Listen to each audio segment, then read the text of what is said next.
Music.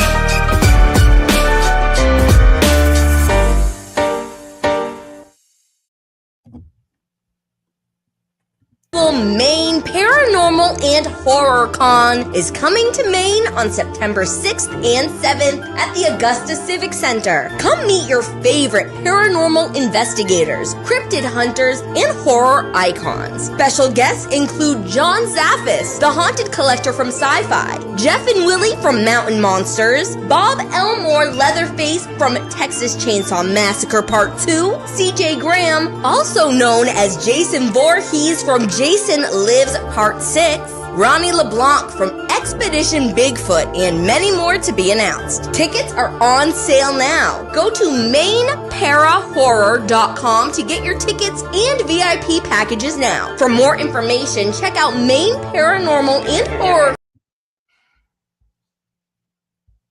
MaineParaHorrorCon.com. We're going to cut the video off like that? I don't know. It cut itself. Like, it went crazy here on me. Oh, well. So, well, anyways, good evening, everyone. And good morning, Damien. Yes, good morning, Damien, our fellow Scotsman over there. Well, my fellow Scotsman. Yeah. They abandoned us after we helped them. Bastards. Hey, Icy. No, so let's jump into the sponsors here real quick. We'll get those running. So Warner Paranormal Preservation Society, located out of Rockland, Massachusetts, brings you another episode of Compass of Curiosities with Russ Stiver and Ian Murphy. Please keep an eye out for our most recently added event. If you haven't been paying attention, you should have been, because we just dropped tickets for the 2025 Murder Mystery. It is not April Fool's for us yet, Damien, so this is no joke. Tickets are on sale now for the Murder Mystery. Last year, we were booked to the hilt. We had to unfortunately turn some folks away. So make sure you get over to warnerparanormal.com to check out those tickets and get yours ASAP, because it is in May. We have a whole new mystery for you to unfold. We will have our included actors helping out with the evening, and you will be able to have some accoutrement. We aren't going full dinner this year. We are just doing finger foods and hors d'oeuvres, as it were. So get your tickets now at warnerparanormal.com. You got the next one, Russ. I got the next one. Kimberly and Empowerment Photography. Just like our guest tonight. Kim does an amazing... It's different. But... Well, it's definitely different, but I'm also saying Kimberly does an amazing job about empowering women with how they feel about themselves and giving that safe space to be able to do something they normally wouldn't do. She has taken this photography business and sent it off the charts, even doing some photo shoots outside of the state of Massachusetts and doing some traveling to some awesome locations. So Kimberly Ann Empowerment Photography. You can are you not gonna talk about it properly? What? The historic mansion that she has booked out, and there are a couple tickets still available. Last time I checked, she wasn't my wife. For a full weekend photo shoot at due to the location, we are not allowed to say haunted. No. Because they don't want urban explorers or us ghosty folks running up in there and being crazy. But she's doing a full photo shoot weekend down in Virginia. Check it out at KimberlyAndEmpowerment.com. Look at my logo. That thing is crispy. We really don't need to worry about it. This is just some asshole that, I know. Check me out Thursdays at 9:00 by myself, going into a lecture style podcast on all sorts of different topics of the weird, wild, paranormal, and preternatural. Check me out there. Holy shit. So it finally shows up for something. That's weird. It's the white whale. Yeah, I figured going online might be too far a commute for him to actually do anything. He is a part of Warner Paranormal. We tease him relentlessly about this. Love you, brother. Love you, brother. But as it were. All right, Small Town Productions. Russ, you can take this one away. You're good at this Larry one. Eisler III. He's going to be all over the country this year doing events talking about his production company here, Small Town Productions, of course. He is amazing at graphic design, video work, editing, things like that. If you have any project you want to get done or have him check out, definitely contact him. You can find him on Facebook, Instagram, TikTok, anywhere you can find him. So definitely check that one out. Jeff's Traveling Boards of Wonder, a mobile. Stacy, unfortunately, was not first tonight. He was first on YouTube, though. True. Okay, he is on. YouTube. Okay, he is on YouTube. All right. Jeff's Traveling Boards of Wonders. He's going to be doing a bunch of different events this year. He has over 300 Spirit Boys, Ouija boards, talking boards, all curated. Angel boards, demon boards. Yep, whatever, angel boards, demon boards, whatever you want to refer them to as, or just not a surfboard. Just not a surf. No, probably not. Milton Bradley did not have that in mind. Well, I mean, yeah, true. But definitely check him out at a bunch of different events. He is actually the owner and host, or not sponsor, I would say, the host of, yes, the organizer of the main Paranormal and Horror Con, as you saw the video there in the beginning of the show. Tickets are already on sale for that, and hotel rooms are booking up very quickly for that. Last time they checked, I believe the one hotel only had 4 rooms left in it, and the other one had roughly 18 or something like that. And this is just the first run of hotel blocks, but there will be more coming. I can guarantee you that. So with that being said, I'm kind of excited about our guest tonight. I've known her personally for a couple years now. We actually met. Oh, that's way too close in. Holy shit. Do that. Whoa. Don't do that. Don't do that. Whoa. Again. Don't do that again. I was not ready for my close-up. No. Damn. I wasn't ready for your close-up either. That was horrifying. I know, right? Hey, Kristen. Speaking of, Jeff just popped into the chat room. Hey, Jeff. Sorry, you're late. You're late by 7 minutes, dude. Calm down. But no, I'm excited about the guest tonight because the guest I've worked with on multiple shoots in the past before. A lot of very, her kind of tagline is storytelling through photography, because all her pictures do tell a story, and there is a reason behind the pictures and everything. I've worked with her in a professional setting. I've seen her outside a professional setting, and she's practically the same person. So, with that being said, let's bring her on. Yeah, I'm digging through here to find that photo too, because you actually had a shoot with her. I had 2 different shoots with her. We do have one of the pictures we are going to show tonight from that specific shoot. Oh, you already have it queued up. All right. So I have it queued up, ready to go. So, all right. So everybody, let's welcome on Tracy King. Hi, how are you? Hi, Tracy. Thank you so much for joining us tonight. Pleasure to be here. Had a little thing going on over here. Yeah, I was like, I know my dinner's done. What's going on? Yeah, so thank you for coming on. Yeah. Russ thank you for having me. Talked at extensive length about the different photos that you've done, and been able to kind of comb through your catalog a little bit. So it's pretty cool to be able to do it. And as you know, like, we're a photography house as well over in the Murphy residence. So it's always cool to kind of see how other people really do tell that story, right? Like, you have such a diverse marketplace for photography where, like, my wife is only natural light. She only loves doing the natural light stuff. So she doesn't do a lot of studio light. And those nuances, I think, get lost on a lot of layman folk that aren't really familiar with the medium. And so I'm really excited to just talk about how you've kind of found your style and really, like, found your path in photography more so than I think Russ may have planned. But no, that was actually my leading question. Basically, I'm a movie buff, more than people actually know.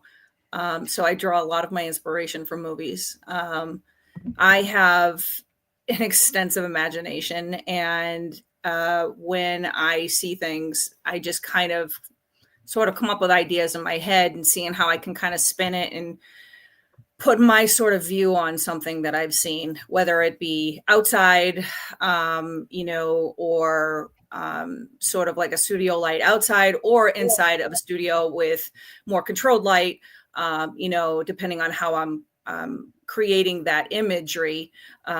I use something, to try to bring out that kind of idea that's in my head and, try to bring that to life and show people what I'm basically creating as an idea. But it's mainly movies. A lot of people have said they can kind of see what I'm watching while I'm editing because it has that tone of basically what I'm creating.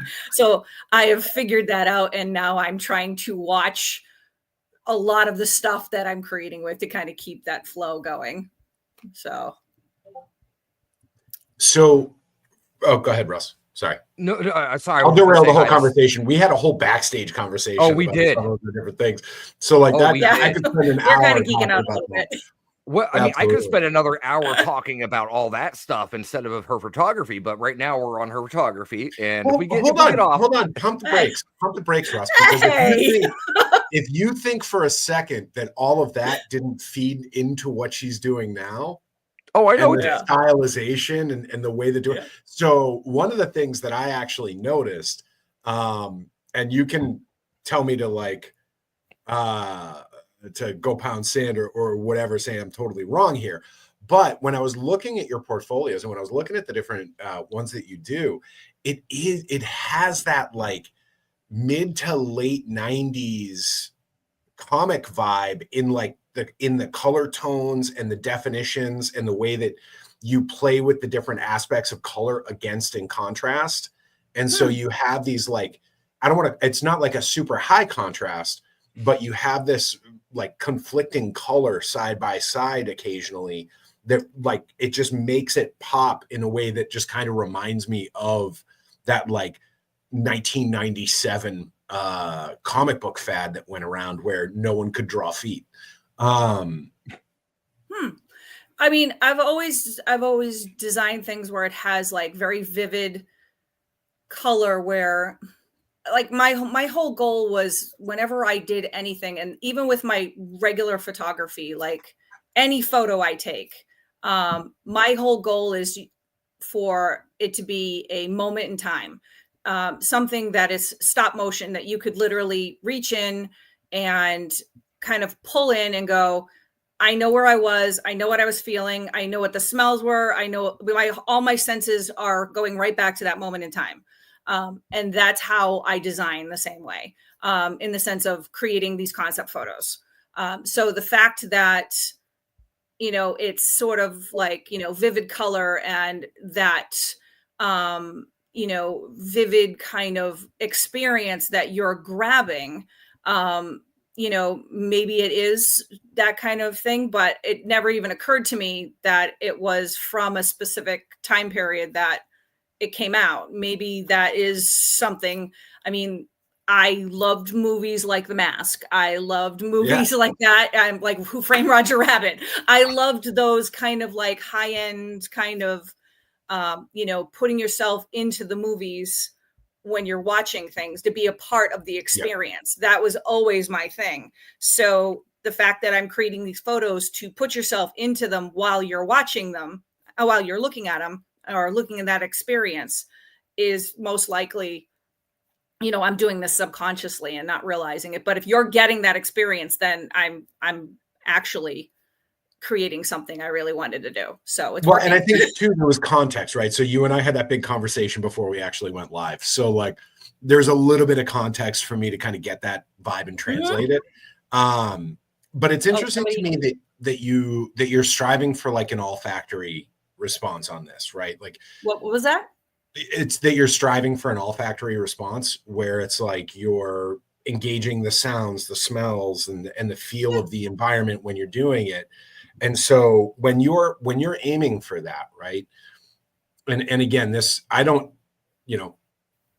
can set up a photo shoot or a studio really, really well. I don't tell a story with the camera. I very much, when I'm taking a picture, it's that just It's that half second in time. It's not this like storytelling process, right? And so, you know, there's very little intentionality in that side whenever I dabble into the artistic side. So for me, when someone says that they're trying to engage that memory response for all their different senses, and they're really trying to like evoke that, I guess evoke that moment in time for someone that was actually involved in the art, right? To me, being kind of the ignorant guy that I am, like, ignorant is hyper specific to education on a particular topic. I'm not saying I'm dumb. I'm saying I'm I uneducated. never said that, but thank you for The taking look on my, your, the look on your face my when look I on said my it, you were face like, differently. "What?" No, something Oh. happened in my kitchen and I kind of looked over there. Oh, okay. What do you do to try and like create those anchors? Because like I do storytell, right? I'm an avid gamer. I love role-playing games and things like that. And so for me, when I'm telling a story like that, or I'm engaged in a story like that, there are like emotional anchors that I'll intentionally tie into a story or tie into a character's arc or something like that. How do you do that with a photo though? Like, and again, it's not, I'm not asking this as like a, you know, I need you to grandstand on the validity of art, but just for you, how do you try and ensure that that's a moment that the photograph will like re-spark the experience? Okay, well, there's no like one answer to that, and I'll also answer this. Person, Damien, asked a question as well. They asked about, do you feel photography's lost the connection when it's swapped from film to digital? I don't necessarily feel it's completely lost with it, because it depends on how it's being taken. A lot of people have switched over to digital because it's a quicker form of media. As long as they're using the same techniques to capture their image, you know, it can be used similar ways. You know, the art of film has its nostalgia, but at the same time, you know, it's also a costly nostalgia as well. But I mean, you know, I've always thought film was gorgeous, but at the same time, you know, digital gives its benefits. So they're both, you know, benefits and hindrance to both versions of it. But if it's done correctly, you can kind of get the benefits out of both. With that being said, you know, the way I capture now, what I showed everybody was my concepts, which are ideas that I've thought of to kind of showcase what I can do when people let me play, when people let my ideas go wild and let me kind of come up with things. I transfer those techniques and those ways of how I capture images into my everyday life, meaning my everyday work. I'm a full-time photographer. So if I'm capturing things like an event, a wedding, you know, an intimate moment between a couple, I know to pick certain ways that the couple looks at each other. The way, if I'm also a commercial food photographer, so I'm watching the way someone's preparing the dish, and I capture that.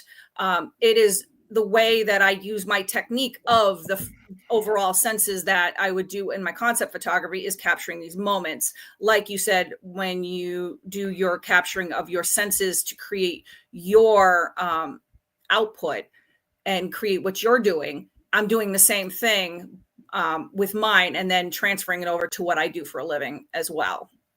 It's kind of like the technique. You kind of get used to it, almost like a skill set effect. And like I said, there's no complete way of doing it. It's kind of second nature to me now. I know how to get it, and sometimes I get it the way I want it, and sometimes I don't.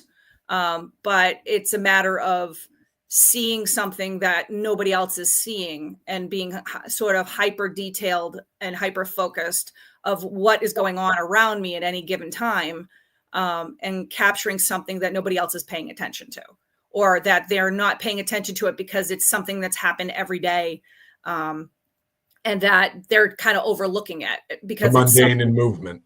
The mundane in movement. Exactly. Like I just started doing this other series that I haven't shot anything yet, but I'm starting to do this thing where I'm taking everyday movements or everyday things that people are taking, not for granted, but just sort of people are taking as everyday things that they're forget. Dismissing. They're dismissing as just everyday things that are going on. And I'm going to photograph them as extraordinary events, like two people playing a game, a board game together. But it's a moment between the two of them that people were not paying attention to until it was focused on.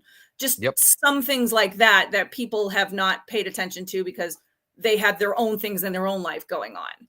But that's where I come in. And that's where I'm paying attention to those kinds of things. And I photograph that and blow it up for them to pay attention to it, kind of thing. Well, one of my favorite things, like one of my favorite, anytime I see like pictures, there's certain like kind of stock photographs that I'll always just get drawn to. And one of my favorite things is photographs of people playing chess. Yes. Because as a chess player, like I'll look at the board and see where the board is, and to be able to empathize with where they're at and where they're like, what's their next move? Like to be able to look at the table and see like, and really kind of superimpose myself in the circumstance. I think it's one of those things that like truly the mundane is not mundane if you take a moment. Exactly.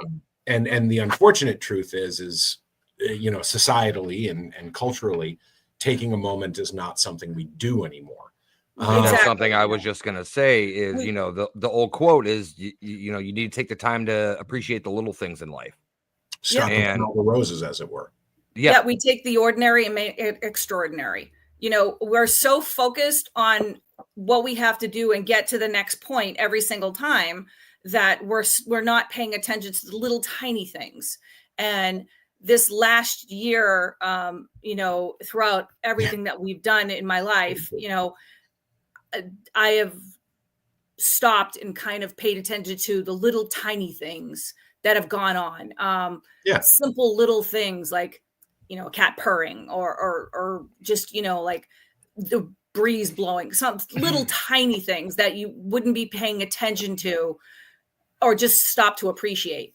But so I'm turning it into more of a human thing where, you know, parts of these photos that I'm going to be taking are just going to be everyday things that it could be something between two people, but a whole bunch of other people didn't pay attention to it because they were too busy running around doing the next thing that they had to get to because they had like 25 things on their schedule for that day. And they didn't stop to take a moment and look at that and appreciate, hey, look, that's happening. Yeah, and there's actually there's a really good photograph, and I am probably not getting the name correct, but I believe it was called A Moment in Rain. Where it was, I believe it was New York. It was, the photo was taken where you had this moment of the crowds just blasting through the rain because it's, you know, shitty weather. They all have the umbrellas. They're trudging through New York during the rain. It's a nightmare. It's horrible. And just in the crowd, there's two people that are having a moment in the rain. Neither of them have umbrellas. The rain is just pouring over them. They're living their best life and they're living that moment. Well, it's just this beautiful little moment where it's such a terrible moment in time for hundreds of people in the photo. It's this miserable trudge through. And if you've never walked through New York rain, it is just, it's awful. It's fucking grimy. Like, it's just like, it's New York. You feel the dirt being washed off onto you. Yeah. And they're after having the to meet rain, you, basically. The smell of New York is unrivaled after a rain. It's not garbage. Yeah. After a rain. It's this release of just like you smell Central Park all through Manhattan when there's a rain. After the rain. But before the rain, it's garbage. It is cat-sized rats and piles of shit that you smell the entire time. And so you have all of these people that are like mid-transition from this filth to fresh, and their heads are down and they're just kind of plowing through. And that photograph, I actually like could relate to both moments. And so it does trigger these kind of like connectivity moments. And Yeah. the idea that you're hunting the mundane to show its I don't know, preternatural nature or just like elevated moment, I think is very interesting. And it just stops to make you think, but it's using all of your senses at once. Yeah. And you're like, huh. And it just sort of like kind of just almost like it resets somebody a little bit. Well, and we've been talking about. I'm sorry, Tracy. I didn't mean to cut you off. No, please. No, go ahead. we've been talking about your inspiration and your outlook and what you see through the viewfinder of the camera and everything. Why don't we right now give some people an example of your vision? Another one. Another one? No, show no jelly. No, go the jellyfish one. Jellyfish one? He's going through all of them. These are in no particular order. No, these are in no particular order. They were. Yeah, well, they were before you ruined it, Russell. When I sent it to them, there you go. That's one of my newest ones. So I actually have a question on a piece like this, right? So sure. Obviously this woman is not at the bottom of the sea. No. If she were, we may be talking manslaughter, but that would be my niece. So this is actually a big question I have. So obviously my wife's in a completely different form of photography than this, right? A different medium. Well, not the same medium, but different like niche. And one of the things that I find is the use of digital editing, right? So this is obviously post, right? You had an absolute amazing prop shot of her, the baseline shot of her coming in, getting the dress correct, getting the outfit correct, getting the pose correct, and everything like that. I love the use of tool in this. That is actually really cool to me and a great idea.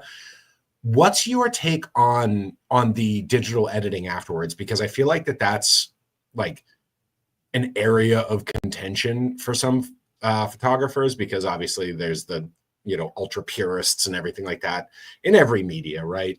Where it's like, oh, if you change anything, you need to make the shot. You should have put her in a water tank and had real jellyfish in there if you're going to do this.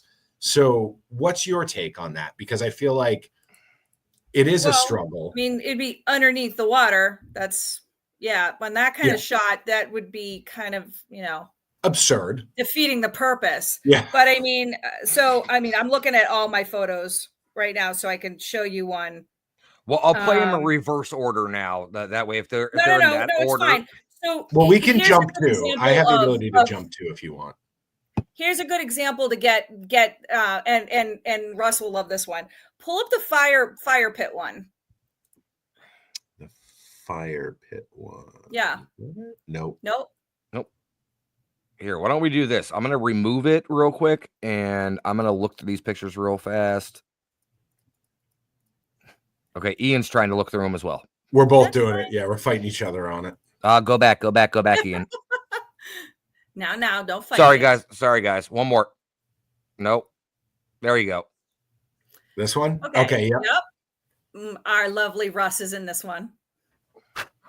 Hey, stretching the word lovely on that one. Now, you just said, like you said, purist. Yeah. That, with the exception of the fire, is right out of camera. Well, so how did you get the highlight in there then? What do you mean? And again, this just is me ignorant. This isn't me like questioning. So it looks like you were able to press the light on the torsos of everyone. Well, just the way I hit him with the flash, and Russ was there when he saw me do it. Oh, so it's like, do you have a strobe? Do you have a strobe? I had a flash off balance. I set my light down, and then the only thing that's fake in there is the flames. Yeah, and honestly, you're not going to be able to get a good fire, really. No, I mean I'm not going to be able to get a good fire, especially since we weren't supposed to have a fire in there. We already got yelled at for screaming. Yeah, we did. We got approached. Yes.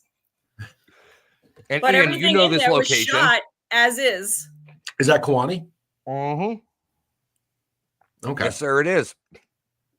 Yeah, it's right So around the corner that from would the house. be, so if that was the case, then, as the lighting, and if you went to, like, I try not to add too many things into my creative shoots, but sometimes it does take a little bit. But if Well, you you have pull to at out times, though. if Like, you it's pull out not the special effects, if you want to call them, like if the purists want to call them special effects, it's still out of camera a shot that has to be done perfectly, right. because all I'm doing is adding around the image. I'm not messing with the actual image. Well, and So I it still think has to that's be done and appropriately. and that to me, I think this one really speaks to that, right? Yeah. So she's still Because like that. That's her standing there. yeah, and so like being able to actually line up the positioning, the Mhm. the actual posing, getting everything correct. And I mean, I'll be honest. Yeah, I'm really weird right now, getting super close. You kind of have Taking it, that Phantom of the Opera vibe going on right now, like Sarah said. yeah, Well, Sarah we're was not saying up your that, nose, so it's okay. but uh, no, like it's difficult to really even define where it begins and ends, right? Because So I'm a nitpicker for that, because so I happen to have 25 years design background on my under okay, my belt. I used to design for branding and media, um, okay, predominantly for websites and everything else. So that's why I have such an extensive background when it comes to being able to work on photos. yep, Um, and I used to work for tech companies, and they would give me websites and stuff to that nature, so I could manipulate a photo if I needed to. But my goal, doing any kind of creative concept, was to get the photo right in camera and then work yeah. around the photo. Yeah, and I mean, so my wife struggles with like publications and stuff, and I mean, she's Mhm. been published. She has multiple like cover pages and stuff like that, and it's been great. But what's wild to me is the amount of like in-field backbiting and Mhm. nitpicking that happens. Yeah. Like I'm always blown away by it, right? So I don't know, it was probably 3 years ago she started really taking it serious and wanting to make a profession out of it, right? Mhm. She had taken photos. She had her like Canon D7 or something like that. It was, nothing compared to what she's using now. It really wasn't anything special. Um, for me, it's like an amazing camera. It does everything I need plus some, but for her, it Yeah. was very small.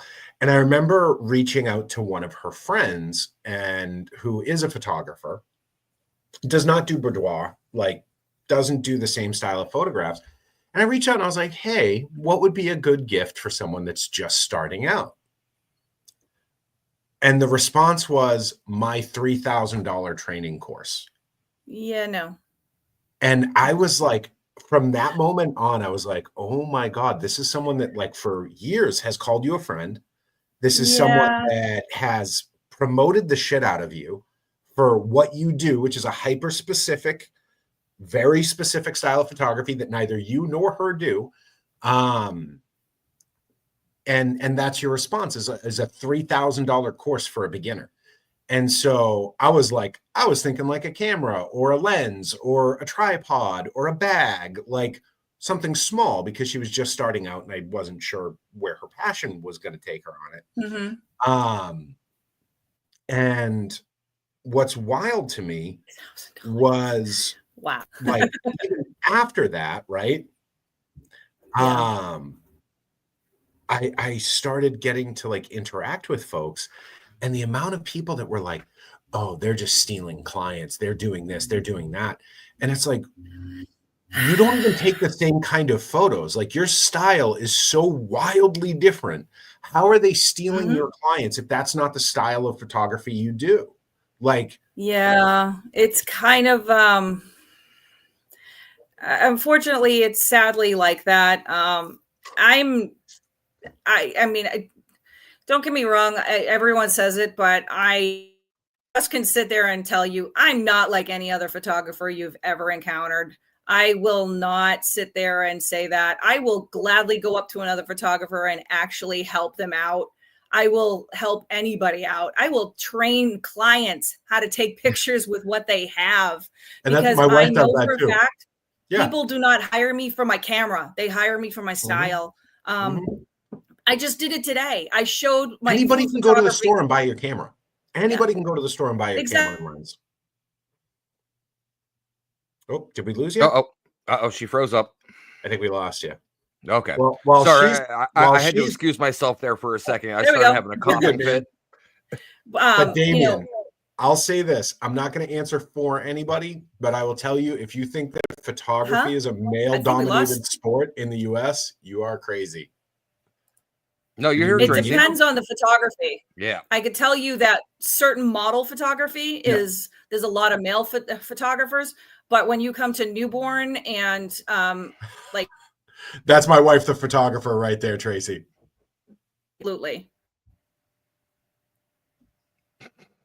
Oh yeah, I love that phrase. Yeah. I always tell them when they say that my camera takes such good photos, I tell them I teach them everything they know. Like I taught them everything.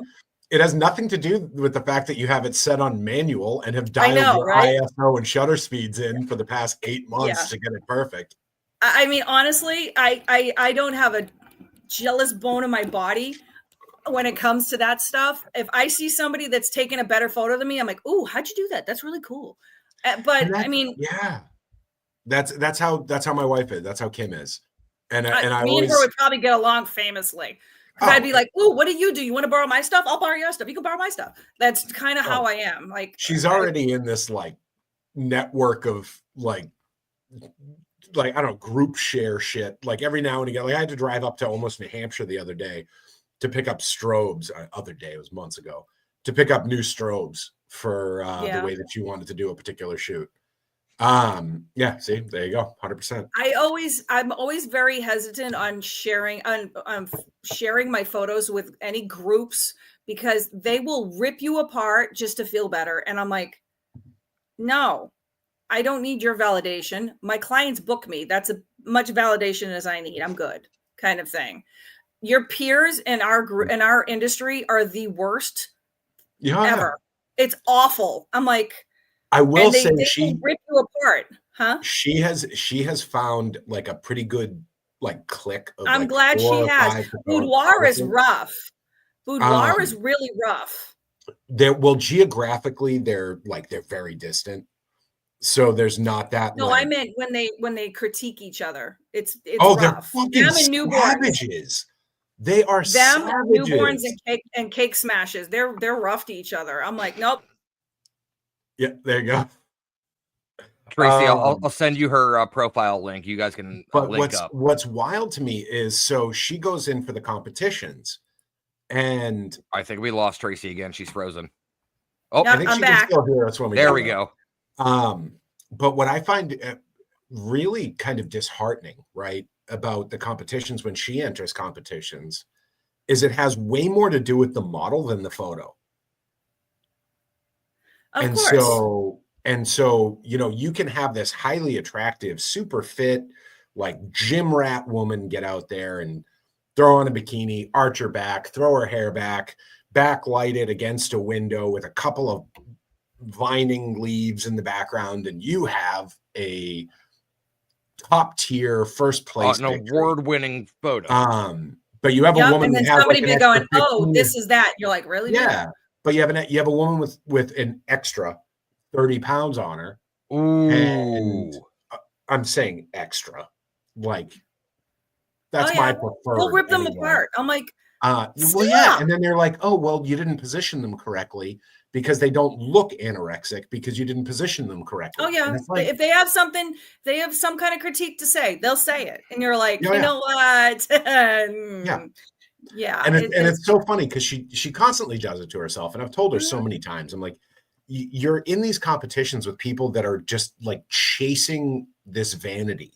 Yeah. Right. I always tell my other people, like I have friends that are predominant wedding photographers. I have friends that are predominant like boudoir photographers. And if anybody doesn't know this, not Tracy, real quick, if anybody doesn't know, The people who get shit on the most in photography is Our wedding photographers. That is the worst fucking job in the world. Guerrilla warfare.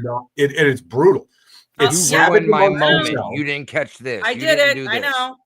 Well, not only are you dealing with bridezillas constantly, but the industry itself is like, it is cannibalistic and violent. Like, it is ugly. I know. Yeah. I mean, I've been very lucky up until now to have some amazing, amazing clients. I've had very, very, very little bad interactions with clients. And then the ones that were going to be bad have just basically not bothered to sign with me. So I'm like, okay, have fun. You know, let's like put you this, Ian, let's put it this way. With that comment you just made, I have never been the sole person in one of her shoots. I've always been a background person. So Nicole He's supposed to be. He's supposed to be. We're doing The Old Man in the Lighthouse. I thought we were still supposed to do Pennywise. We're going to eventually, but I got to get rid of this first. Russ, you keep it up, and it's going to be the homeless man under the bridge, not man in the No, I lighthouse. told him The Old Man in the Lighthouse. We've been pushing this for the last 2 years. No. Don't you think he would look good as the old man in the sea in the lighthouse? Get myself a pipe. You know, like, I could age you a couple of years. You know, just give it 6 months. You don't need to do that. Just don't let him wear makeup. Beard. Oh, no. Pirate weekend. So I've done a pirate. Well, actually, a friend of mine actually is a Captain Jack Sparrow. There's one on here. Cosplayer, and he's impeccable. It's actually one of the photos that I have. So here we go. I need to go on record with this. What? I got invited to Pirate Weekend by Russ's father-in-law. Yeah, there's a Pirate Weekend. It's in New York, up in Maine. Or Maine. Maine. Oh. Before Russ got invited, I got invited. And I still want to go so friggin' bad. I just don't have Thor's contact. He's not happy. So bad I want to go. I just don't have Thor's contact. His father-in-law's name is Thor, by the way. I don't have his contact info. So I haven't been able to text him to be like, which weekend do I need to be free? And can I bring an actual rapier? I'll bring a scimitar or a cutlass. There you go. Okay, so the one question that stood out to me here real quick was actually, this is a good one. Would you consider a skydive shoot where you jump also, or do you have limits on where you say no to? I wouldn't bungee jump, but I have skydived before, so why not?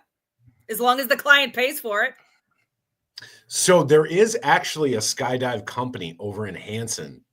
I did Pepperell, skydive Pepperell, so yeah, why not? There's two on the South Shore. I would do it. I've already done it before. Yeah. But I mean, would that be tandem or would I be jumping on my own? Well, I would think you would have to do tandem because you'd have to focus on the camera. Attached to my back to jump. So yeah, as long as the client pays for it, I'm fine with that. But I wouldn't do bungee jumping, that's for sure. No. Fair enough. All right, so let's get back into some of these pictures here, and we'll go from the end, how I have it set up, the end to the beginning. So, or you could just go to the end and then scroll back. Well, she had them laid out in a way she sent them, so yeah, which is weird because they ended up being backwards. So I don't know. Yeah, I don't. Who knows? No, it's Russ's fault. It's okay. It's my fault. Okay. It's I take full responsibility. It's fine. So you are the mischief maker. Where were you going with this photo? What do you mean? Where was I going? The idea? Well, what was the idea behind it? Well, I mean, we were having fun. I don't know. I don't know why the Dorian Gray kept popping into my head when I was working on this. So yeah. So it kind of came up, and I kept calling it death art. So I guess that's where it was coming out of. She looked really cool when I was designing it, and it was part of I have a whole bunch of them. So now is the makeup post? Was the makeup on that one post, or was that? I didn't hear what you said.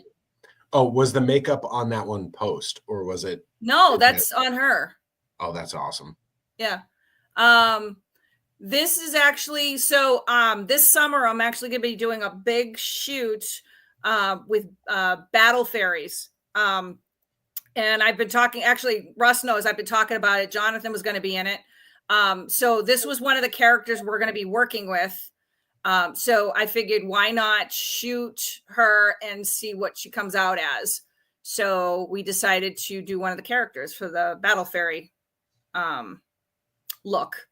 Oh, that's a Shillelagh carrying fairy if I've ever seen one. I love how you mix like the steam. There's no other weapon but a cudgel for this one. Wait, what? I can't. You both talking what?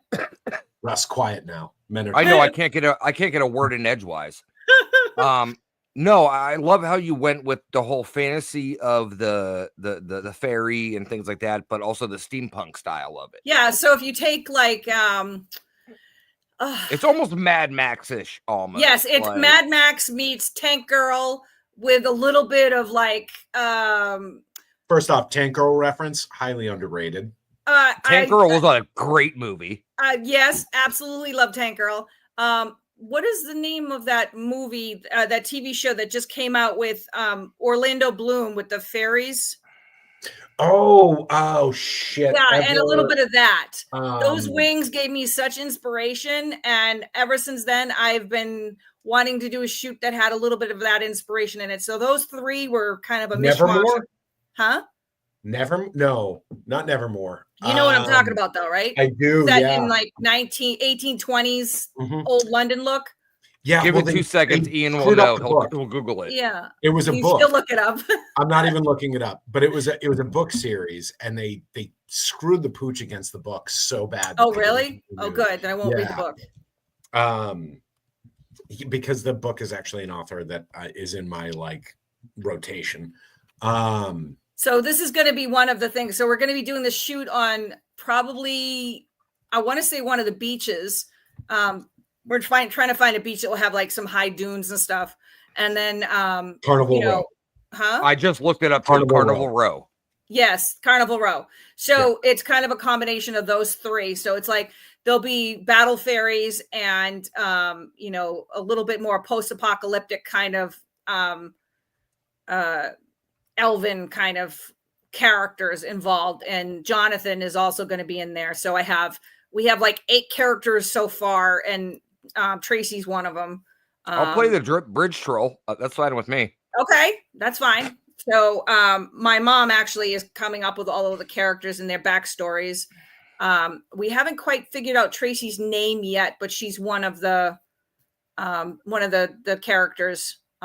Is that this photo or? Yep. Right now we don't have a name for. Do we have a name for Tracy yet? No, not yet. Okay. So I would say something like Anastasia. No. Huh? Anastasia. No. Or Felicity. No. So she's she wasn't cool. Elspeth. I'm glad right, everything's Mom? getting voted down. She was not Elspeth. Okay. So we don't have a name for her yet, but she's kind of a what's the word I'm looking for? She's kind of a mischief maker. Gets into trouble a lot, likes to blow things up a lot. So that'd be Side. Huh? So like Gaelic. Oh, Side. It'd be Side. Mom, what about that? Side. Decaya. Mom just named her Decaya. All right. All right. There we go. We got her name. I was actually giving you an actual Gaelic fairy name, but that's there you go. So Vanessa actually is a singer for a band or a jazz band. So I wanted to do one thing further and asked her if I could shoot her as Jessica Rabbit, because she just looked way too much like her one day.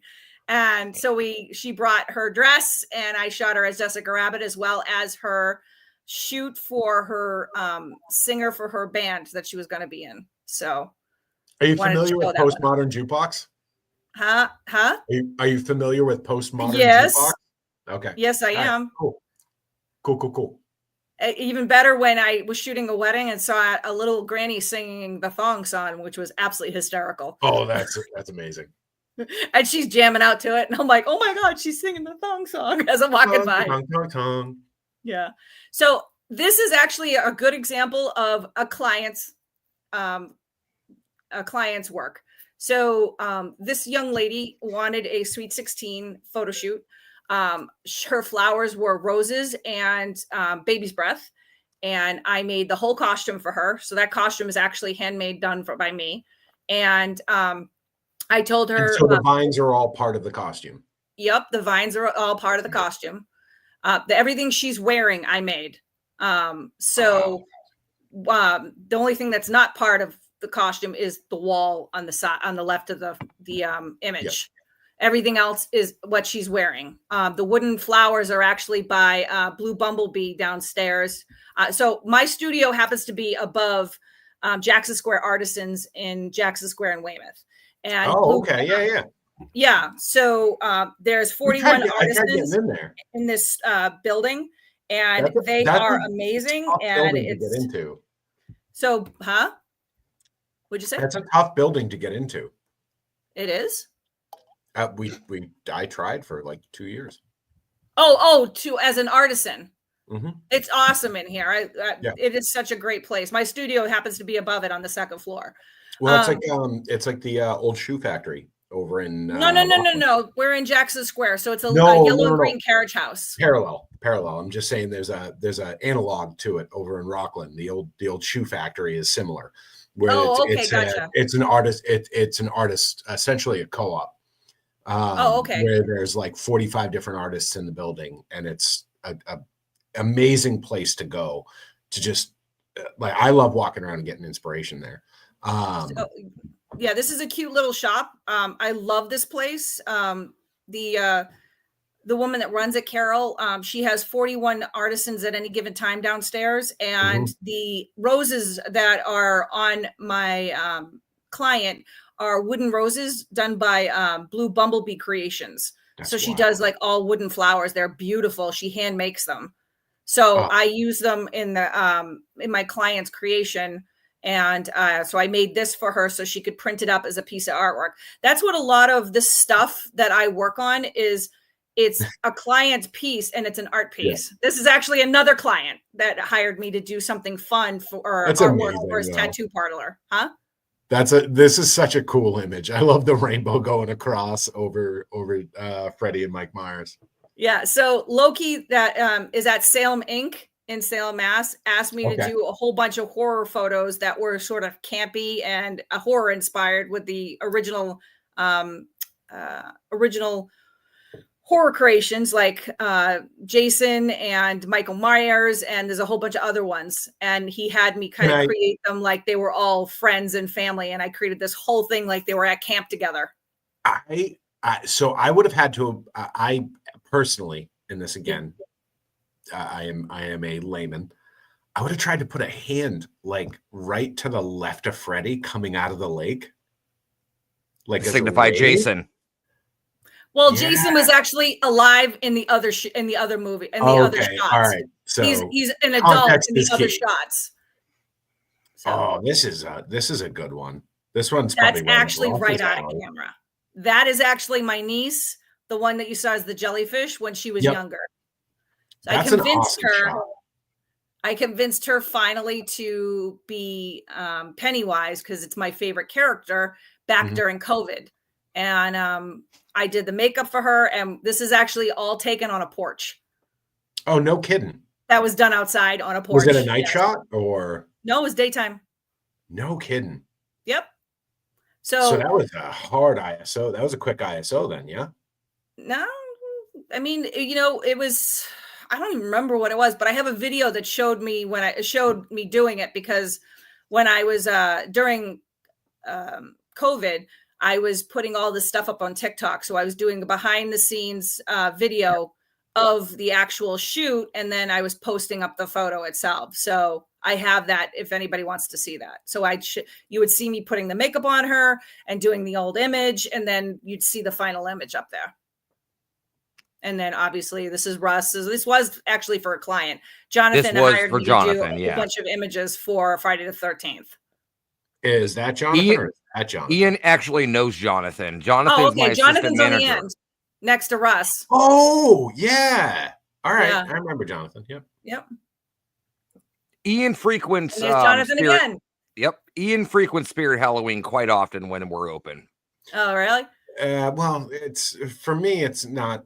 It's not quite the pilgrimage it is for my wife. So very true. I love that. Tracy's the same. She comes in and she just grabs baskets and pretty much. Yeah. Well, I got that's how we met.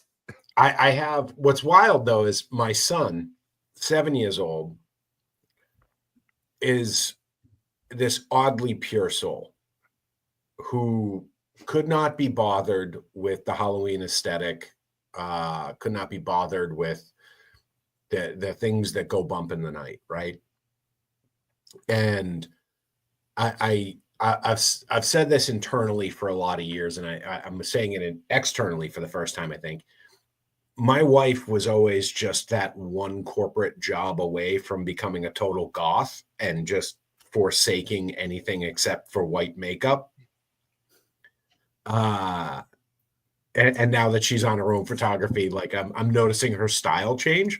Mm-hmm. All of the clothes that seem to be shipped into the house are all black.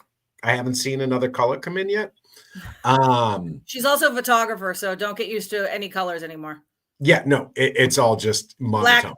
Yeah, it's all black or gray. No grays, unless it's a pattern gray or black is pretty much gray is only if it's a graphic tee, and if it's a graphic tee, then it's gray. Anything else is black. But our son is like, this photo right here would give my son nightmares for a month. And so, like, we are a Halloween house, not a Christmas house. And so we've had to, he's terrified of the 12-foot skeletons. He's terrified. So what do? You just add more? Yeah, every year we add more. Of course. It's exposure therapy, in my opinion. But to placate him, we are also now a Christmas house. So the 7-year-old is steering us towards the Christmas side of things. It's all good. Which it's a give and take. But it's just wild to me that I can't even bring him into Spirit Halloween. Oh, he freaks out. The animatronics fuck him up. He can't do it. The animatronics immediately alienate and distance him from any kind of enjoyment from looking for a costume. And he walks in there and is like, "Hey, can I get a Pokemon costume?" And that's it. Like, he sees the animatronics and he's like, "Nope, I'm out." He actually, the last time I saw Ian, well, not the last time I saw Ian, but the last time he came into the store last year, he came in with his wife and his son to get a costume for him. And I saw them coming in. I saw them walking through the door. And I was like, "Hey, guys." And Benny just looks at the animatronic once and is like, "Nope," literally about face right out the door. Oh, my God. Like, to the fact Ian had to run out in the parking lot and grab him. Well, it's messed up because, you try to break the cycle of generational trauma that makes us numb to these things, right? Mm-hmm. And then when you actually succeed, it's like, what the fuck do I do with this kid? I don't know how to relate. Well, now, Tracy, my niece hates horror movies. And go ahead. But Sorry. She loves that Pennywise shot. And I'm like, but she absolutely that Pennywise shot is great, though. She hates horror shots. Photo. She hates horror stuff. So it's weird that she loves that shot so much. That's her favorite shot ever. I'm like, okay. Well, but truthfully, it's not so devoid of context, right? It's still a good shot. Yeah, it's one of my favorites. So I mean, if you didn't know anything about the context of the picture or what the picture had to do with, you would think, "Oh, carnival themed." Exactly. Yeah. But most people are afraid of clowns anyway, so it's funny that nobody freaks out. Like, I get some people to look at it and go, "Oh my God, it's a clown." I'm like, "Yeah, it's a clown, all right." Have you heard the new theory on why people are afraid of clowns? No. Russ, have you? No. So what does a big truck signify? Maximum Final Fantasy. No. Like a big ass truck. Like, you see somebody roll up in a big ass truck and they park funky. Yeah. And then what's the historic connotation of shoe size? Okay. So you got a tiny car and giant shoes. There's something to be afraid of in there. Fuck. Okay. I got exactly what you were saying the minute it came out of your mouth. Interesting. And most people So, are afraid of Tracy, it going in their mouth. So I will say this, and I will try to like prime this over as much as I can. In the world of males in the egotistical standing, normally if you drive a big jacked up truck, you're compensating for something. right. And so if you're driving a tiny car that can pack 14 people in it and you got size 37 shoes, you're packing heat people aren't prepared to handle. So you Tracy, are a I did threat say the show to goes everyone's off the well-being. rails sometimes. That's all right. This Rails show are goes just off. suggestions. They're more guidelines than requirements. Yeah, just like sidewalks are an extra piece of That passing must be lane. some messed up guide. I'm just So saying. Tracy, I have a moral compass. It just spins weirdly. That thing is spinning like a top. Usually. usually. What So were you saying, Rob? this picture is absolutely amazing because Mhm. That this thing was took forever. it did. And tell everybody a little story behind this because the makeup was done by a good friend of mine that Jonathan. I call my son. Yep, my nephew. Yep. So Jonathan is my special effects artist. Okay. In training. Valeria, who happens to be a girl that works at our local coffee shop, offered to be a new spin on Hellraiser. So we had her in the studio for 7 hours doing that look. I'm not gonna lie. I love the moniker. Yeah. Like Valeria. I don't That's know if her anybody name. like birth name. Yep. Get fucked. No way. Yep. Her name is Valeria. Now, what's really interesting about this shoot is the reason she was in studio for 7 hours. Because we couldn't figure out how to get the damn nails to stick to her face right. Now, I have to say, it out. Each of those nails on that picture, I know we can't zoom in on it or anything, but each one of those nails. I mean, we can a bit. Hold on. They're all real. There is an ish. We can get it a bit bigger. There we go. But each one of those nails is actually a singly hand-placed nail. Mm-hmm. That photo was, with the exception of the background, an actual shot in camera. So did you use like a chalk line to just snap those across her forehead, or yeah, well, we used not a chalk line, we drew it. Well, actually Jonathan drew it. That's wild. Mm-hmm. Yeah, that came out fantastic. Also, side note, the reason why I'm freaking out is normally you don't have people named after Latin words. That's all. Well, she is Latin, so. Well, no, like dead language Latin. Yeah. Not Latina or Latino, like actual like old world Roman Latin. Valeria, it means. See, now you having me check to make sure I spelled her name right. Well, yeah, Valeria. Yeah, I mean, that's her last. Yep, that's her name. Yeah, Valeria means strong and or healthy.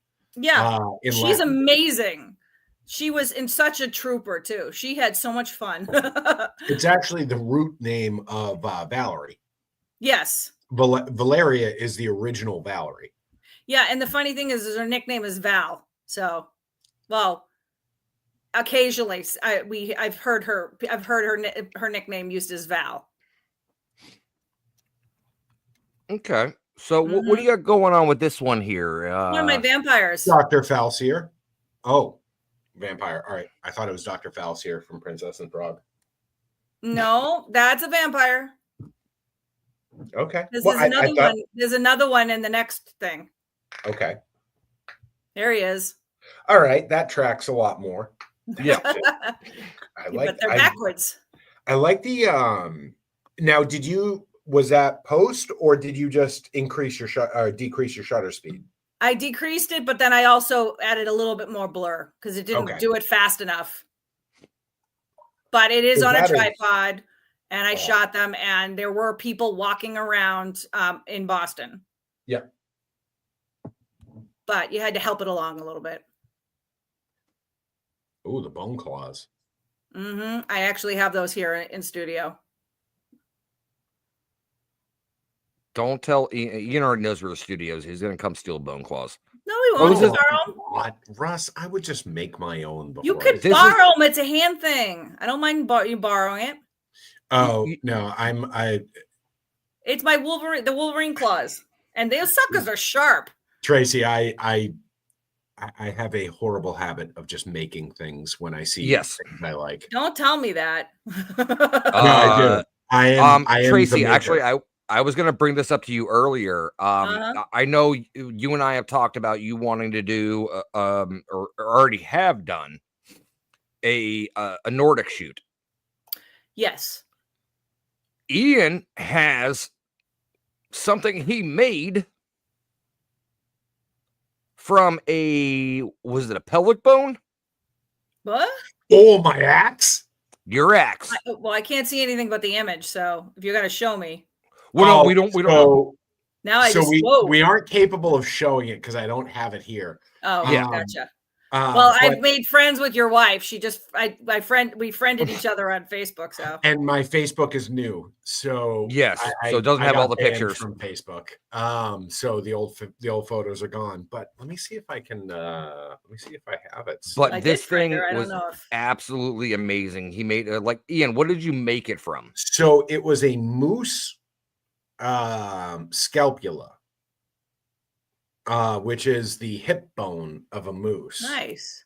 And I was walking through an oddities and the Rhode Island Oddities Festival, and I came across this particular bone, and I was like, "Oh well, shit! That just looks like it wants to be an axe."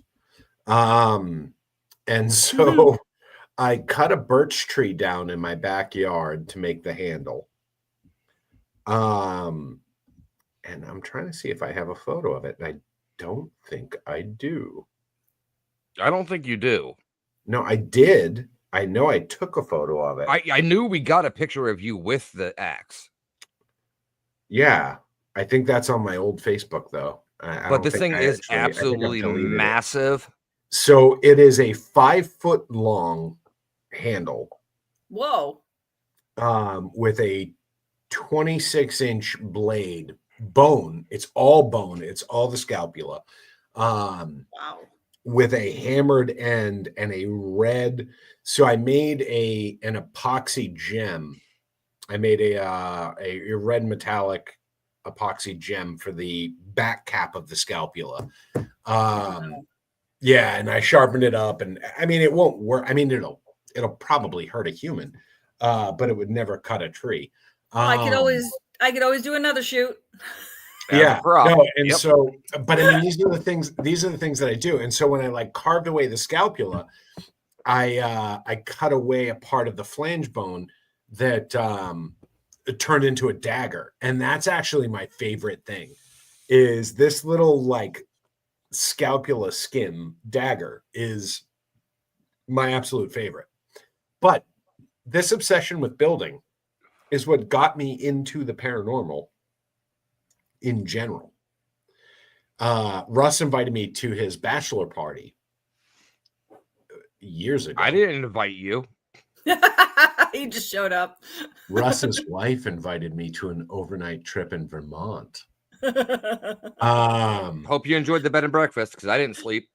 I didn't either, really. I You left just at 3 fired a.m. me for us. I left the mansion at 3 a.m. and I left for home at 7 a.m. I took a 3.5-hour nap at a Holiday Inn and At least went you home. didn't say a 3-hour tour. Yeah, well, yeah. I mean, that's what it turned into because here I am years later, still involved with the paranormal.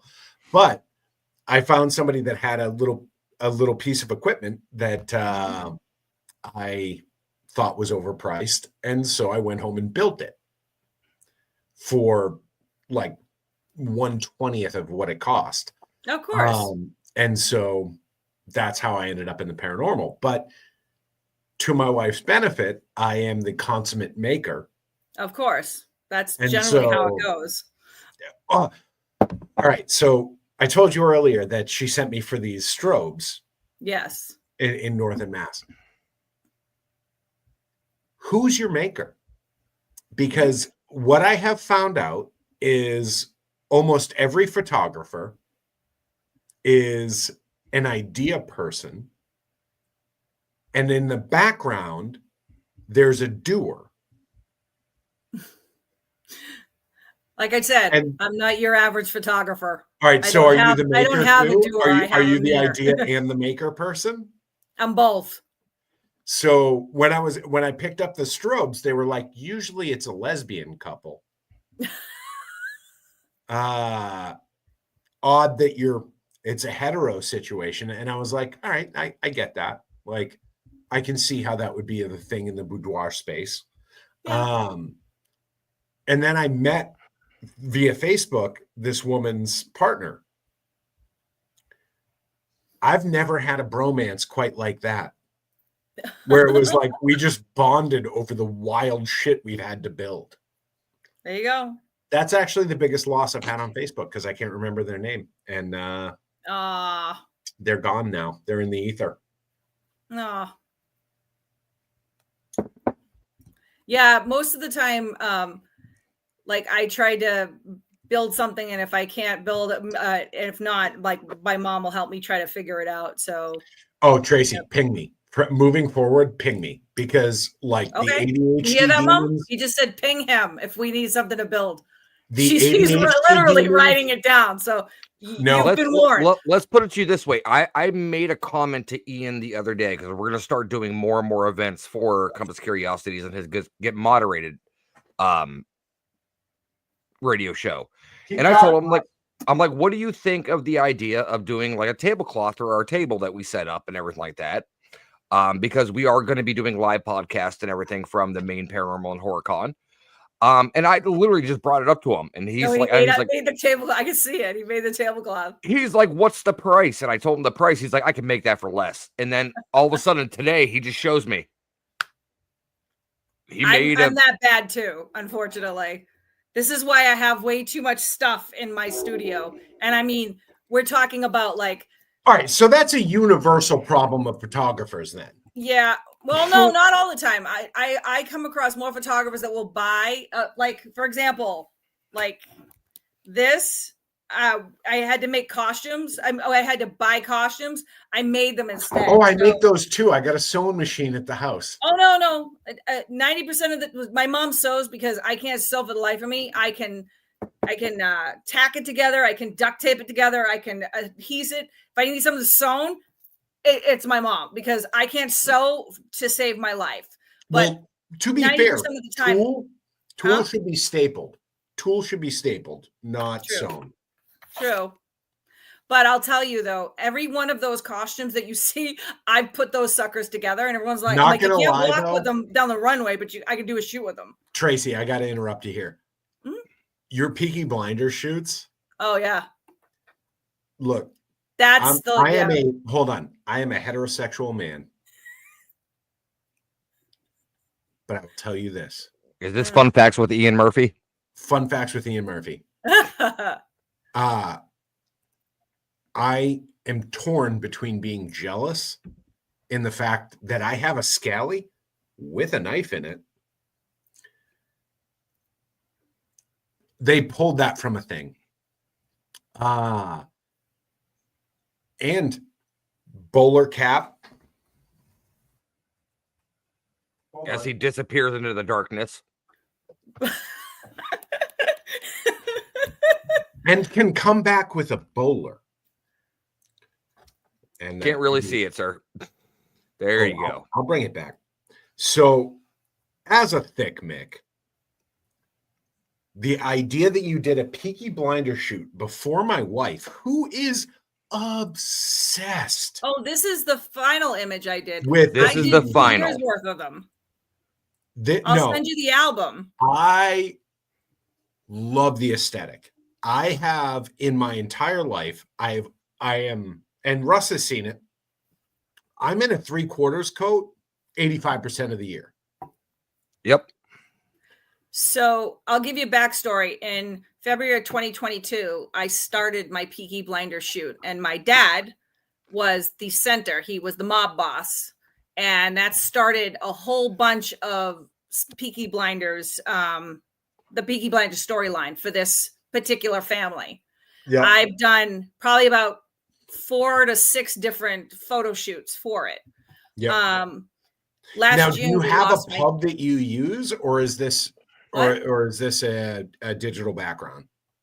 That's actually Ned Napper Tandy's in Norwood. Okay. Everything's out of camera. Everything. Okay. Yeah. So last June we lost my dad unexpectedly. I'm sorry. Thank you. So we were supposed to be doing this shoot last June with my dad in the middle of it. So it was supposed to be the famous barroom scene that I had created. So instead of that, we turned it into a memorial shoot to my dad, who happens to be Paul King. So I turned it into the memorial shoot where everybody that was in the shoot initially with him the whole time were paying tribute to the actual shoot. Is that him at the table, or? That was him that was supposed to be in the middle where his hat and the cigar and the drink is sitting. And actually, if you zoom in, if you look at the bartender, that's my mom. Oh, that's amazing. That's awesome.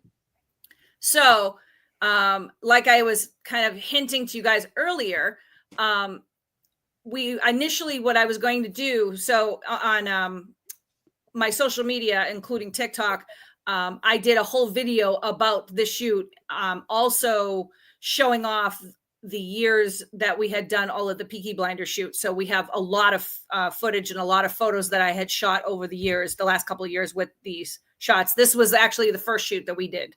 And as you can see, my dad's in the middle. I decided that, that tribute photo originally was going to be the last photo that we were going to do. I then turned around and decided that between me and my mom have decided that the family is going to keep going and there is a new mob boss. And we are now going to do another shoot come summer and introduce the new head of the family. So I'll be looking for people who want to be in this new shoot come up this summer. Well, I'll tell you. So we just jumped on to where we could be seen again. Mm-hmm. And I had to hop off camera for a minute. What do you mean? So my father passed. Mm-hmm. I'm sorry to hear that. Nah, you know what? He was on borrowed time. He passed, going on 5 years now. 6 years. God, it's been that long already? Yeah. Yep. And that's how I ended up with Russ, by the way. That's how this fucker above me ended up tethered to me. Is the old man looked at Russ, was like, "You're a fucking lame duck. I'm gonna take you in." And then he fucking died. And so, like the proper, even though Ian's only 2 years older than me, he felt he had to take that father role. So I inherited his miscreant souls, in which he collected and looked after. Oh, hold on. All right. So the wife is actually stuck trying to decide between two photos. She actually has she has a competition to enter into. We can get a little judgment right here, right now. Ian. Nope. Can't do that. Nope. No. So she's got permission to share with me. She does not have permission to share with everyone. Damien, yes. I am going to be part of the last Peaky Blinders shoot she did. I was not able to make it, but yes, I will be able to make anyone that we set up in the future. Mm-hmm. So, but in all honesty, Tracy, the Peaky Blinders shoots hit home for me. I'm glad you enjoy them. I'll make sure to send Russ the full album that I did all of the Peaky Blinders. Well, the issue is where I am. Although, if you've watched the Peaky Blinders series, yeah, I'm the enemy. I am the season 4 enemy. We are an IRA family. And context is critical on that. But we're also gypsies because we were part of the old Murphys, which were originally pirates turned gypsies. Long story there. But damn it, if that is not an amazing moment, that's your father? Yeah, that's my dad. That is without a doubt. I wish I had a shot of my father like that. That actually ended up being I'm sending this over to Russ right now. That actually ended up being the tribute photo that I did when I posted. Well, here's the thing. And I can't speak to your father. I can only speak to mine. Mm-hmm. But the fact that he is side by side with an African-American woman, right, speaks to the genuine culture of the Irish American. Because at the end of the day, race, color, creed, all that bullshit doesn't matter. Because this photo to me, and I maybe it's just because I'm a thick Mick from fucking Salty and I got brought into the South Shore and everything like that. And the way that I was raised, my father would have no issue with being the man in the center of this photo either. Because at the end of the day, it has to do with the person that's standing next to you. It has nothing to do with where you're from or who you come from, but it has 100% to do with who you are. This right here speaks to me on a level that I think, like, because it breaks down all of the division that modern America wants us to have, right? Like, we want to hate everybody that's different. We want to, like, have this, like, xenophobia that's attached to, like, the other person. But you know what? Right there is a photo to me that encapsulates the American immigrant experience, where it's just genuinely two human beings by the merit of who they are standing together. Yep. And that right there is, like, honestly, you've shown me some amazing photos tonight. Truly, like, I have been astounded by the diligence that not only went into the pre-planning, the actual photography of it, and then also the post. Like, that has been amazing to me. I have loved every moment of that. But this right here speaks to you on a personal level. This is what art is supposed to do. It's supposed to speak to you on a personal level and connect with it. Well, because my father was a construction worker in Boston in the 80s. He did asbestos removal. He did everything like that. And he stood by people of different colors, creeds, genders, everything like that. And he stood with this placid look on his face. Just, oh, no. Go back to this. This is the pinnacle of art right here. Because truthfully, Tracy, what you did with this photo, I know, like, all right, you know what? I'm going to cede my time. I'm going to cede my time to Russ, because I could talk on for an hour on why this image right here is one of the most important things that we need to remember right now. More than we have in years past, and maybe hopefully less than we will need in years future. But this image right here, your father, like, this speaks to me on, like, this. I mean, this is like chipping in my soul. This is like, I lack the eloquence to truly define what this image means to me. So I will let Russ continue. Oh, no. I was just going on to the next picture. I mean, that's like, I didn't know you had more to follow up with. I didn't mean to cut you off or anything. That image evokes so many stories my father told me of the 80s and 90s in Boston, and it evokes so many stories of how he wanted me to live. And to go back to my question from the beginning, right? Like, how do you trigger these olfactory responses? And you just did it, Tracy. And no, because the olfactory responses are somewhere in the rear view.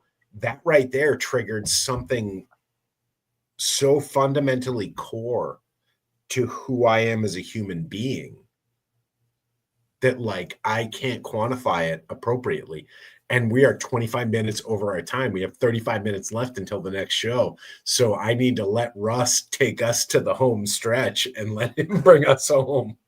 Sorry. Well, no, I just want to get through these pictures real quick, and then we can talk to Tracy a little bit more. And Greg Bakken's following up with us at 11 o'clock Eastern Standard Time. I believe he's 10 o'clock Central out there where he's at. Yep. So, but I mean, of course, the image here speaks for itself. You got the time period car correct. You got the Tommy guns. You got, everybody looking like they should. This is one of those shots where it's like one of those, it puts in your mind, you don't want to drive up on a back road and see them stand in front of you. Ironic enough, that actually came out of camera. That was the was it last year, the year before, we had that weird fog that happened? Yeah. So I didn't even have to do anything. I was like, oh, okay. That was one of those like freak accidents that came out to be perfect. Just worked perfect for you at the time. It worked in its favor. And then the youngins. Yep. These are some of my clients. They happen to win Scally Caps at a raffle, and I was like, "Oh my god, you girls look amazing as Newsies!" And they said older girl actually happened to be in the musical Newsies, so we did a rendition of Newsies for them. So that was the first thing I felt when nailed it. Just Newsies. There's like 3 others in the series, but I just wanted to show one of them, and they nailed it. So I was like, this is amazing. Awesome. And funny enough, this is the first shot I did before I did Peaky Blinders. So this one got me hooked on trying to do Peaky Blinders. Ian, if you do the Peaky Blinders shoot with Tracy when she is coming up with the next ones or whatever, you definitely should get your son to come in and do one. Oh yeah, absolutely. He's got his own Scally. He's got his own. Yeah. He's got his own wool coat. One of the guys that's in my shoot, Ron, brings his sons into it all the time. So yeah, and then my friend Amy, who's also a photographer, had her son in it too for the final shot. So yeah, kids are welcome. And there is Captain Jack. Yep. So the only thing that actually was out of camera was the only thing that was not out of camera was the smoke on his gun. Everything else was as out of camera. Oh, where'd he go? Oh, he's just taking a short break real quick. Oh, okay. No, so this is actually a cosplayer, and you shot this in Salem at the Maritime Museum, correct? Yep, the USS Friendship. Actually, he's an impersonator. He does this for a living, actually. Yeah. He's a really good one too. Like everybody walks around and thinks that he was Johnny Depp. It was awesome. He talks like him. He sounds like him. He just walks like him. It's incredible. From the pictures itself, and I've seen more than just the one you have. It's absolutely uncanny. Like I had to do a double take. I'm like, wait, did she just shoot Johnny Depp? Like what is going on right now? Last time I shot him, everybody thought I was walking around with Johnny Depp. And when they saw the thing, they're like, were you at a movie set? I'm like, nope. No. He's perfect for the part. He's so perfect. It's just Johnny's actually shorter than he is. That's the only difference. Well, angle of camera, that can always change things. Like, no, you wouldn't know. You wouldn't even know the difference. Two of them were standing next to each other. Exactly. You wouldn't know the difference. He even acts like it. It's perfect. So this one was fun. It's kind of it was like a carnival birthday theme kind of thing, or just something that, like I said, one of those things that you kind of like, if you have stuff in your studio, you kind of see what you can come up with. Kind of use what you have, right? Yep. When I had like about 25 tutus. So, Oh, jeez. yeah, we had them in there. And then who was saying they loved Tank Girl? That was during COVID. Oh, 100% me. So Love we Tank were Girl. playing with Tank Girl. We were, and nobody was in the city at the time. And they were just the merry-go-round was just spinning on its own, and nobody was in the city. So I was like, "Here, stand in front of the merry-go-round." We had fun with it. Fuck it.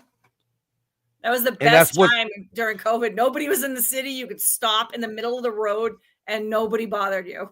And that's great. what's going back to what we were discussing earlier about living in the moment and, capturing those little things, because you had that perfect opportunity with no one in the city, no one is around. You had that moment. I took solid, what's the word? I'm looking for? Advantage. Advantage. Thank you. I almost said attention. Solid advantage of that. I had two dancers that we would go into the city and they would just dance in front of the buildings. And I had this thing that I made the buildings kind of bend towards them because I was playing with different techniques, and they were dancing with it with rain. And like, I have all of this stuff on my TikTok, and a couple of them I kind of got semi famous. I got like 20,000 followers for a couple of the photos that I did. And that was one of the first photos that I did with the dancers, where we were like, all right, here's some flour, go have fun. And they just kind of were having fun with it. And that was like a dark and light. And I thought it was a really cool shot at the time that we were doing, but that was one of the first shots we ever shot with them. And that started the COVID dancing that we did all that summer, and actually all the way into the following year, actually. That's It's awesome. an awesome shot. Yeah, it Thank is. you. It's one of my favorites. This was one of the ones that we did. I did a whole series of, I did this thing called corset and crinoline, which is basically just all my costumes were made up like of a corset and a crinoline bottom sheath dress. And I did ones with seasons, and this was winter. I built the headpieces, I built the hair pieces, and that went over her actual hair her braids that she actually had. And every single one of them was different. And then this was winter. We actually shot out on an ice lake. Oh, that's awesome. Yeah. That's amazing. So the background and the backdrop on that one is an actual ice lake that is in Brookline, Yeah. New Hampshire.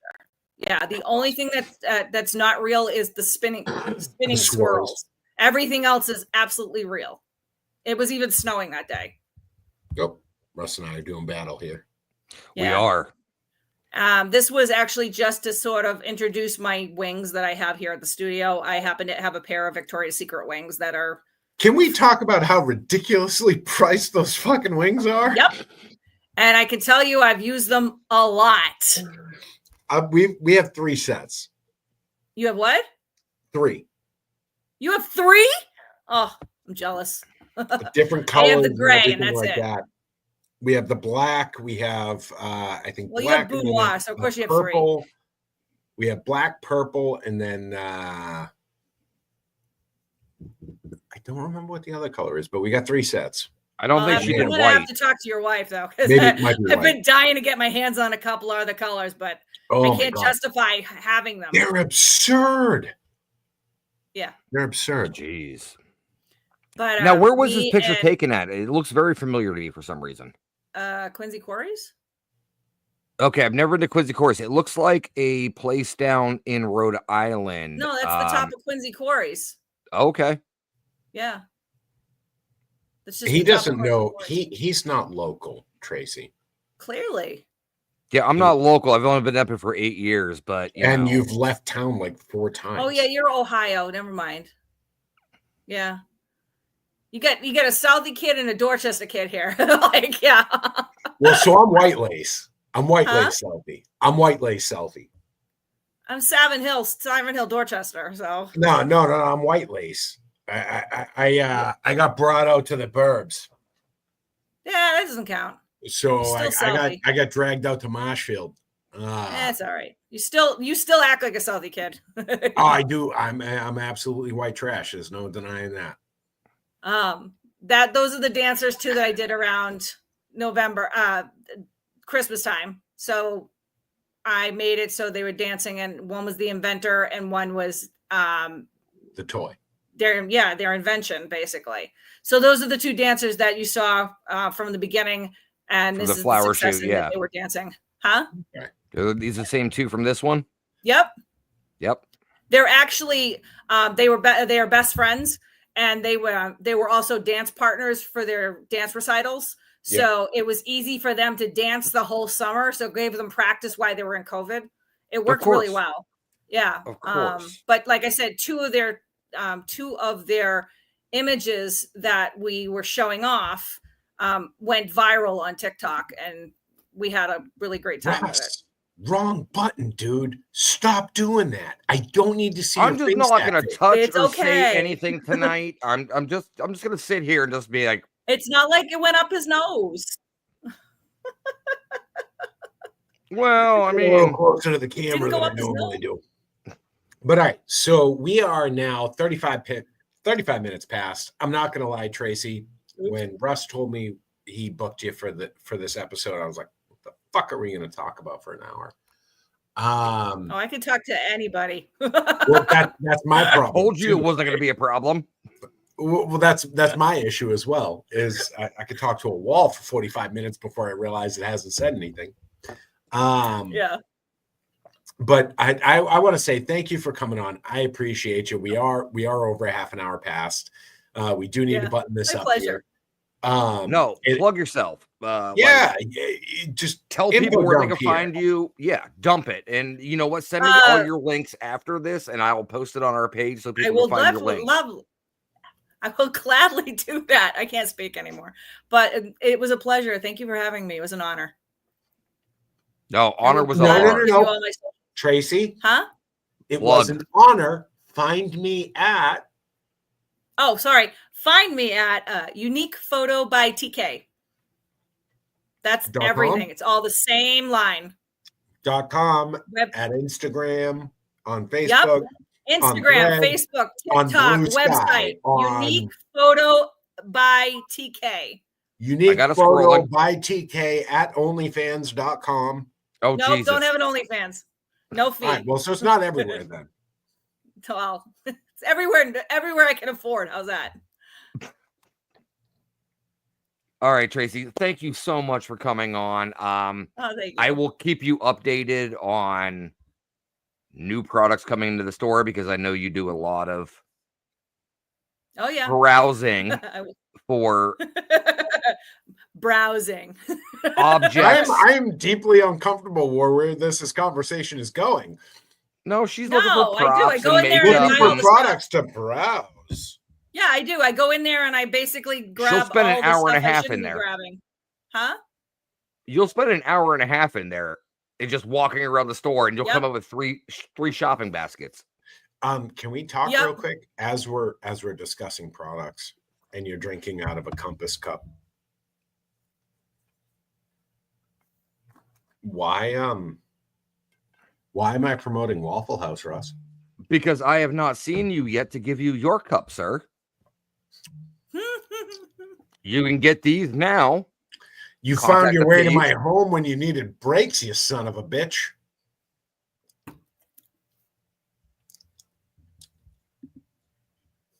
Uh-oh. See, you made him leave. No, I didn't. He just turned his camera off. He can still hear me. He took his toys and went home. No, Ian and I have a thing where if something's said that we know we're going to kind of go next level on, we remove ourselves from, or one of us do it for each other. I welcome you to go too far with me, though. That's the difference between you and I. That's the problem. Yeah. Yeah. See, everybody, you can get these cups. You can get these cups now, $25 a piece. I am absolutely bulletproof, except for the fact that I am completely left out in my drinking apparatus. And you're drinking a Waffle House and you live in New England. For shame. You watch your mouth, woman, because Make me. I spent someone's a brat. No. You don't know me well enough yet, do you? Clearly I do. This conversation just go. Clearly I do, though. We talked about books and we know now. There's inroads into I am an personality enabler. types. Watch it.